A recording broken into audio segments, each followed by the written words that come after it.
इस समय जो बाबा देता है कोई दे ही नहीं सकता। हाँ, आत्मा परमात्मा का ज्ञान। और कौन सा ज्ञान? देवी देवता बनने का ज्ञान। कौन सा ज्ञान? हाँ, जो बाबा संगम युग पर, एक तो बाबा रोज पवित्रता के ऊपर जोर दिलाते। घर गृहस्थ में रहकर पवित्र रहना ये बाप के सिवाय कोई कह ही नहीं सकता। ये गृहस्थ व्यवहार में रहकर पवित्र रहना। तो बाबा हमें गृहस्थ व्यवहार में रहकर कैसे पवित्र रहें उसकी युक्ति बताते हैं। क्योंकि सिर्फ मुरली सुन लेना उतना ही पर्याप्त नहीं है, लेकिन धारणाओं को भी जीवन में अपनाना है। जितना हम धारणाओं को अपने जीवन में अपनाएंगे उतना बाबा ने कहा आत्मा शक्तिशाली बनती जाएगी, और जो हम दूसरों को ज्ञान सुनाएंगे उसका भी असर होगा। तो आज बाबा को कैसे याद करें उक्ति बताया है, और याद करके धारणाओं को जीवन में कैसे धारण करें वह भी बताया है। सारे मीठे बच्चे देह सहित सबकी याद भूल, बाप जो है जैसा है उससे यथार्थ पहचान, स्वयं को बिंदी समझ,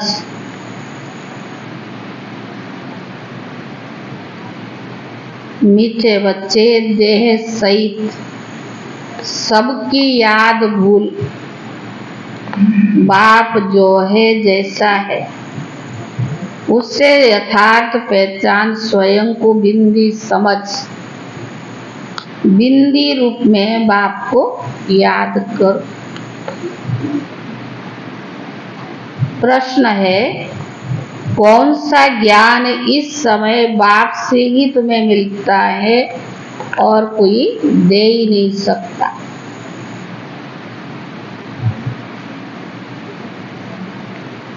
उत्तर है, तुम स्त्री पुरुष साथ में रहते, गृहस्थ व्यवहार की संभाल करते पवित्र रहो। ये ज्ञान अभी इस समय बाप तुम्हें देते,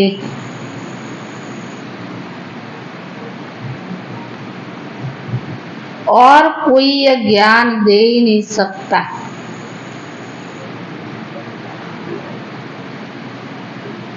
तुम्हें ध्यान तो 5 विकारों का ही करना है। तुम्हें ध्यान तो 5 विकारों का ही करना है, लेकिन मुख्य है काम, जिस पर पूरी विजय पानी है। सर्वशक्तिमान बाप की याद और श्रीमत पर चलने से ही ये ताकत मिलती है। सर्वशक्तिवान बाप की याद और श्रीमत पर चलने से ही ताकत मिलती है। गीत है, दुखियों पर रहम करो माँ बाप हमारे। ओम शांति। वही बाप बैठ बच्चों को समझाते हैं। कौन है ये बाप? ये बच्चे जानते हैं जिनके सन्मुख बाप बैठे हैं। अब तुम बच्चों की बुद्धि का योग बेहद के बाप की तरफ है।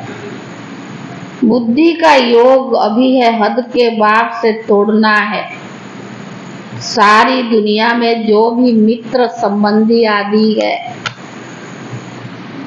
बल्कि इस देह को, दुनिया को, सबको भूलना है। वह बाप के डायरेक्शन मिलते हैं। बाप बच्चों को कभी नहीं भूलते हैं।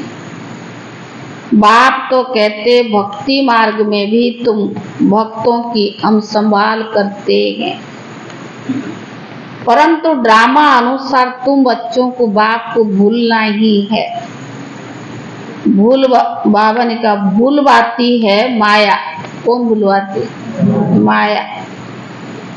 तो बाबा ने कहा हम आत्मा है, यह भी रावण भुला देता है, देह अभिमानी बना देता है। यह तुम बच्चों का पाठ है।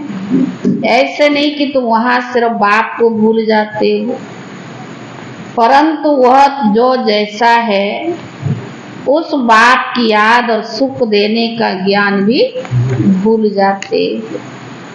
अभी तुम जानते हो बाबा कलप कलप आते हैं। बाबा कैसा है? ज्योति। वो बुद्धि में धारण करना है। मनुष्य ने शिवलिंग का चित्र बड़ा बना दिया है और सभी के चित्र तो ठीक है। जैसे ब्रह्मा विष्णु शंकर का चित्र ठीक है, मंदिरों में पूजे जाते हैं। अभी तुम बच्चों को समझाया जाता है कि आत्मा बिंदी रूप है, स्टार मिसल बिंदी है, भ्रुकुटी के बीच में रहती है। बच्चे जानते हैं हम आत्मा है। शरीर की भ्रुकुटी के बीच मुझ आत्मा का स्थान है। यह तो सब मानेंगे, बहुत सूक्ष्म बिंदी जैसा है। यह भी जानते हो कि परमात्मा भी ऐसे बिंदी रूप होगा। खुद आकर समझाते कि मैं बिंदी हूँ, परंतु मनुष्य ने बड़ा शिव, बड़ा रूप ज्योतिर्लिंगम बना दिया है। जैसे बुद्ध का भी बड़ा लंबा चौड़ा रूप बनाते हैं। पांडवों के शरीर भी सब भक्ति मार्ग में बहुत लंबे बनाते हैं। कुरुक्षेत्र में कितना लंबा बनाया, 6-6 फुट बड़े बड़े लंबे। भक्ति मार्ग में लंबे चित्र होते हैं, ज्ञान मार्ग में छोटी चीज होती है। परमात्मा कहते मैं बिंदु रूप हूँ। कहाँ का बहुत बड़ा लिंग भी रखते हैं। नहीं तो बिंदी की पूजा कैसे हो सके? पूजा तो जरूर बड़ी चीज की होगी ना। तुम भी अभी बिंदी रूप समझाया है। इन बातों को मनुष्य समझ ना सके। पूजा तो जरूर बड़ी चीज की होगी ना। तुम बच्चों को भी पहले समझ नहीं थी। अभी जब परिपक्व अवस्था हुई है तब समझते हो। यह यथार्थ बात है। अगर शुरू से लेकर बाबा भी समझाते, हम समझ नहीं सकते, क्योंकि बिंदी कोई चीज तो है नहीं। हम मानते नहीं। परंपरा से शिवलिंग कहा जाता है। यह फिर क्या है? तो बाबा समझाते कि वो भी रॉन्ग है। मैं जो तुम्हारा बाप हूँ, मैं बिंदी हूँ, तुम्हारा भी बिंदी रूप है, परंतु पूजा आदि के लिए बड़ा शिवलिंग बनाते हैं। आत्मा का रूप शालिग्राम बनाते हैं, परंतु ऐसे है नहीं। आत्मा इतनी बड़ी हो ही नहीं सकती। आत्मा देखने में भी बड़ा मुश्किल आती है। यह समझने की बड़ी गुह्य बात है। आत्मा भी बिंदी रूप है। इस छोटी सी आत्मा में 84 जन्म का पाठ भरा हुआ है। यह बड़ी कुदरत की बात है। तो बाबा ने कहा सारा पाठ बिंदी में ही रहता है। आत्मा बिंदी है ना।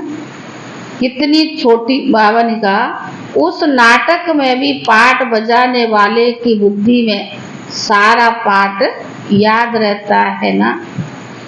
वह है छोटा सा पाठ और यह है 84 जन्मों की पाठ। तो अच्छी रीति समझना भी है और समझाने की बड़ी युक्ति भी चाहिए। इतनी छोटी बिंदी और कितनी छोटी बिंदी कितनी शक्तिवान है, उनको परमात्मा कहा जाता है। तुम आत्माएं उनसे योग लगाने से मास्टर सर्वशक्तिवान बनते हो। माया पर जीत पाकर अटल अखंड सुख शांतिमय राज्य करते हो। कितनी समझने की बात है। यह पढ़ाई है भी बहुत सहज। यह बाबा भी समझा सकते हैं, कोई मनुष्य समझा नहीं सकते। बराबर इतनी छोटी सी चीज, परंतु नाम कितना बड़ा रखते हैं, ज्ञान का सागर। तुम कहते हो मनुष्य सृष्टि का बीज रूप चैतन्य है, सत्य है, अविनाशी है। कहते आते हैं, परंतु किसकी बुद्धि में नहीं आता है वो क्या वस्तु है। गुण तो बहुत अथाह गाते हैं। अभी तुम बच्चे बाप के सन्मुख बैठे हो, जान गए हो आत्माएं तो सन्मुख है, सब आत्माएं ब्रदर्स है। कितनी छोटी सी बिंदी है, यह विचार करो। मूल वतन का हम जो चित्र बनाते उसमें बिंदी रूपी दिखाते हैं। जैसे स्टार्स आकाश तत्व के ऊपर खड़े हैं, वैसे ही महतत्व में भी ऐसे स्टार माफिक अपने अपने सेक्शन में खड़े होंगे। झाड़ छोटे छोटे स्टार्स का बना हुआ होता है। वह है ही आत्मा, वहां से ही आत्मा आती है और शरीर धारण करती है पाठ बजाने के लिए। जैसे कि नंबरवार आत्माएं आती है, यही बुद्धि में चलनी चाहिए। आज बाबा ने आत्मा का ज्ञान स्पष्ट किया, यही बुद्धि में चलनी चाहिए। हर एक धर्म का सेक्शन अलग होगा। बाप दृष्टांत दे समझाते हैं। बनियन ट्री का भी मिसाल समझाते हैं। हिंदी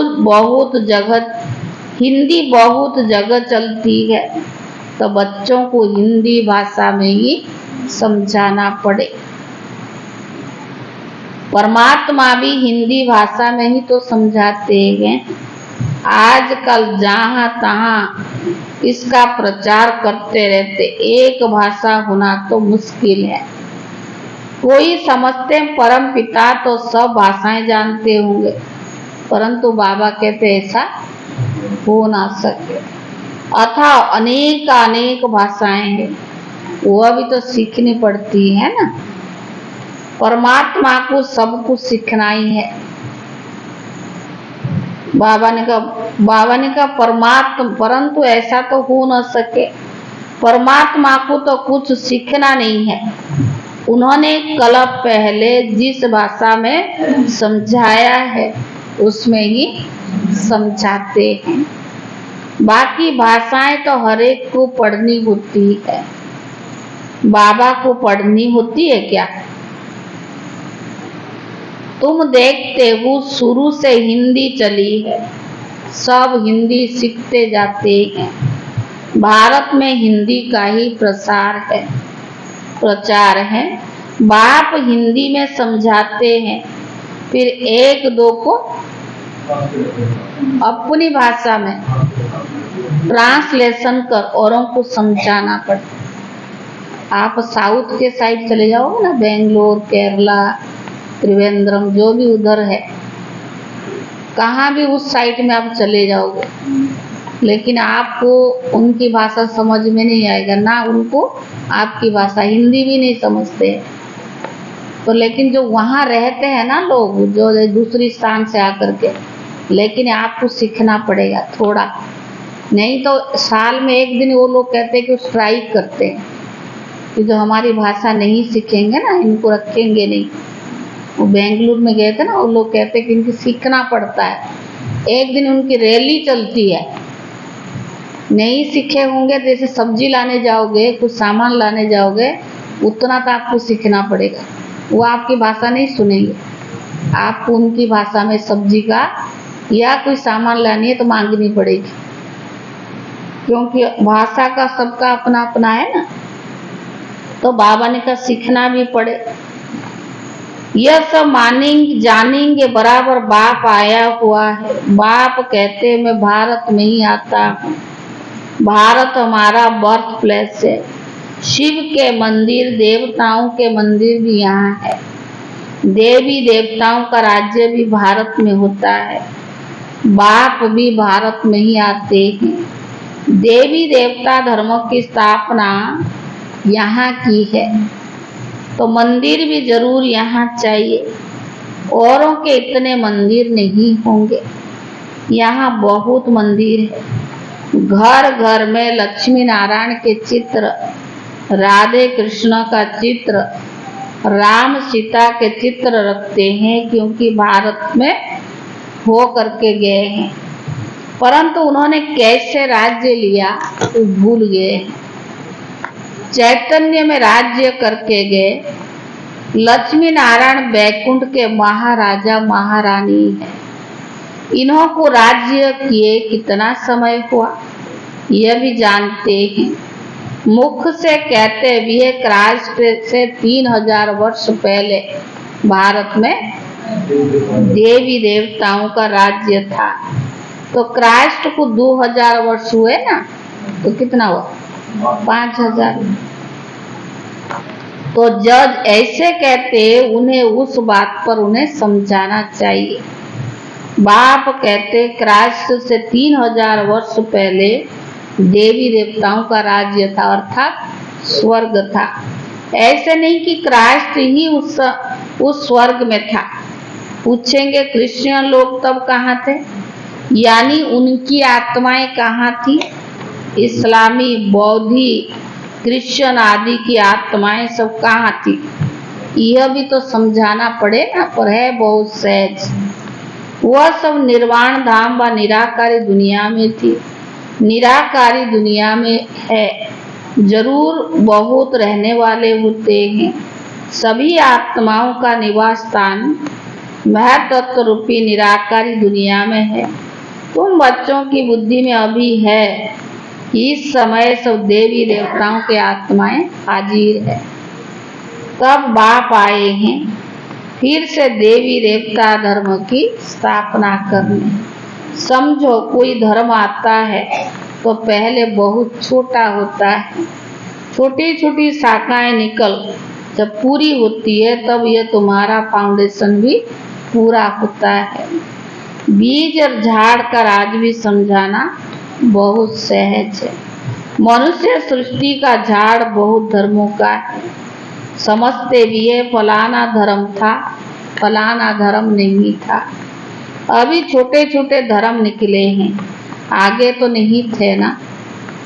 छोटी छोटी शाखाएं तो अभी निकली है, यह तुम बच्चे जानते हो और कोई भी नहीं जानते। आत्मा और परमात्मा का बिंदी रूप भी नहीं जानते। अभी बाबा ने तुम बच्चों को आकर समझाया है। तुम कहते हो बाबा हम आपके बच्चे हैं, कल्प पहले भी आपसे मिले थे, आपके बच्चे बने थे। बच्चे बनते हैं बाप से वर्षा लेने के लिए। बाबा कहते तुम हमारे हो, गोया मैंने तुमको एडॉप्ट किया। मुख वंशावली बने, तुम सब एडॉप्टेड हो।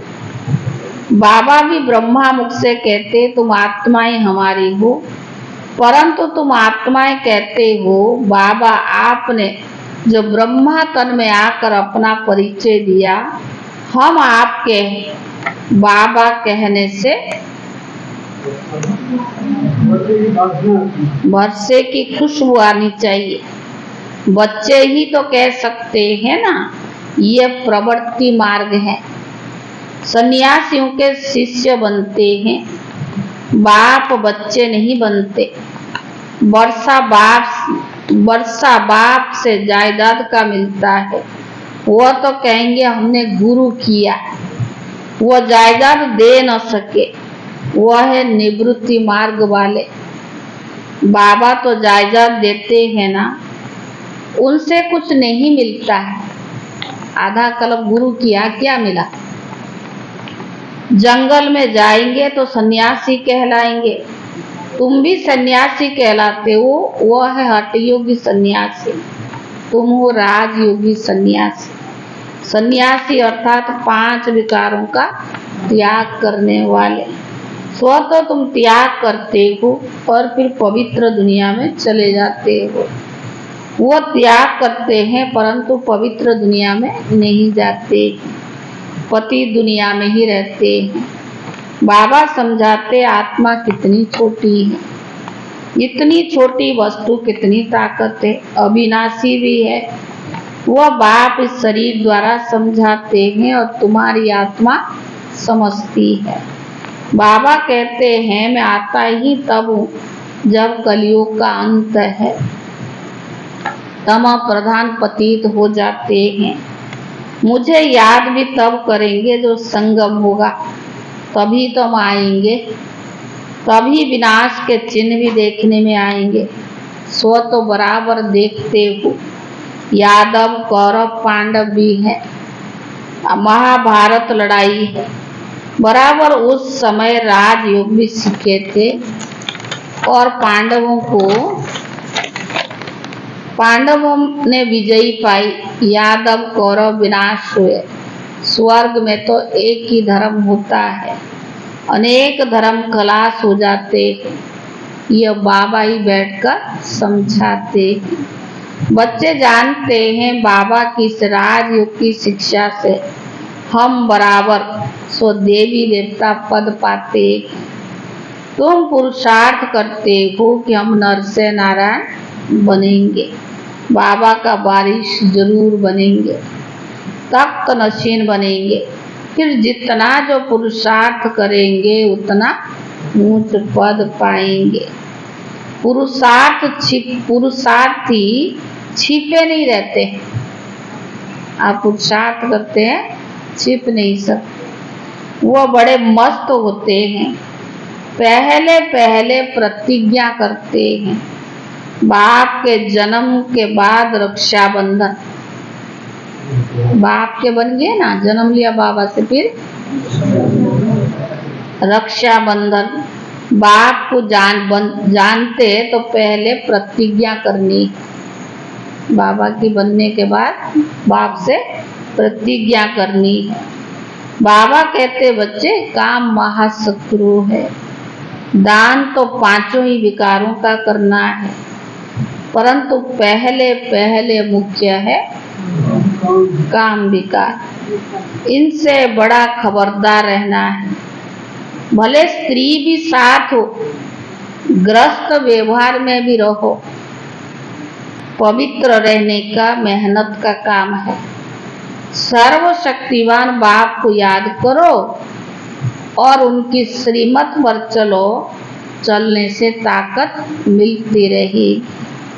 बाप का फरमान साथ में रहते, इकट्ठे रहते, पवित्र रहना है, ये बाबा का फरमान। आगे तो स्त्री पुरुष इकट्ठे रहने से आग लगती थी। बाप कहते इकट्ठे रहो परंतु आग ना लगे। अच्छा मीठे मीठे सिकीले दे बच्चों प्रति माता पिता बाप दादा का याद प्यार और गुड मॉर्निंग। रूहानी बाप की रूहानी बच्चों को नमस्ते। रूहानी बच्चों की तरफ से रूहानी बाप दादा को याद प्यार और नमस्ते। धारणा के लिए मुख्य सार। पहला, दिल से बाप को याद कर जायदाद की खुशी में रहना है। दुनिया में जो बाबा के और भी गुरुओं के बनते हैं ना, उनको जायदाद नहीं मिलता है, लेकिन बाबा से हमें कितनी प्राप्ति होती। दिल से बाप को याद कर जायदाद की खुशी में रहना है, पूरा पावन जरूर बनना है। दूसरा, विचार करना है आत्मा कितनी छोटी है और उसमें कितना अविनाशी पाठ मूंढा हुआ है। विचार करना है कि आत्मा कितना छोटी है, उसमें कितना अविनाशी पाठ मूंढा हुआ है। बिंदु बन बिंदु बाप की याद में रहना है। वरदान, स्व इच्छा और दृढ़ संकल्प से एक देकर पदम लेने वाले चतुर सुजान भव। या सुना? स्व इच्छा और दृढ़ संकल्प से एक देकर पदम लेने वाले चतुर सुजान भव।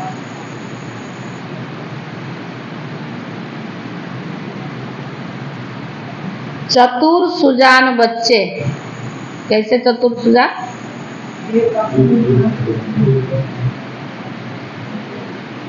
मिट्टी से भरे हुए सूखे चावल देकर एक पद्मा गुणा भाग्य बना लेते हैं। सिर्फ चावल देते हैं और रिटर्न में सर्व शक्तियां, सर्व खजाने,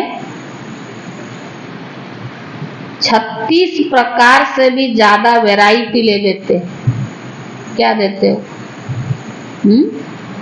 सिर्फ चावल देते हो और उसके बदले में 36 प्रकार से भी ज्यादा वैरायटी ले लेते।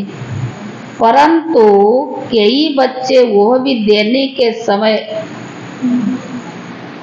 सुदामा के मिसल,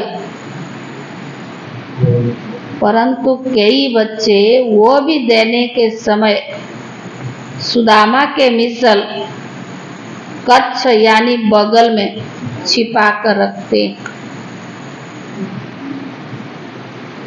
बाप खींच कर ले सकते हैं, लेकिन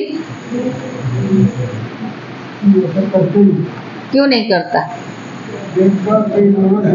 देना पड़ता है, क्योंकि लेकिन खींच कर लिया तो उसका रिटर्न इतना नहीं मिलेगा।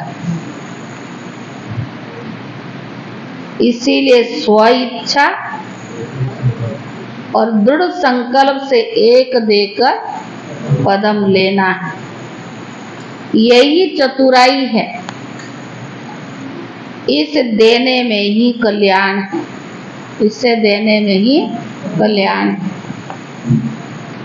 स्लोगन है, साक्षी बन न्यारे होकर और हर खेल को देखने वाले ही साक्षी दृष्टा है। साक्षी बन न्यारे होकर हर खेल को देखने वाले ही साक्षी दृष्टा है।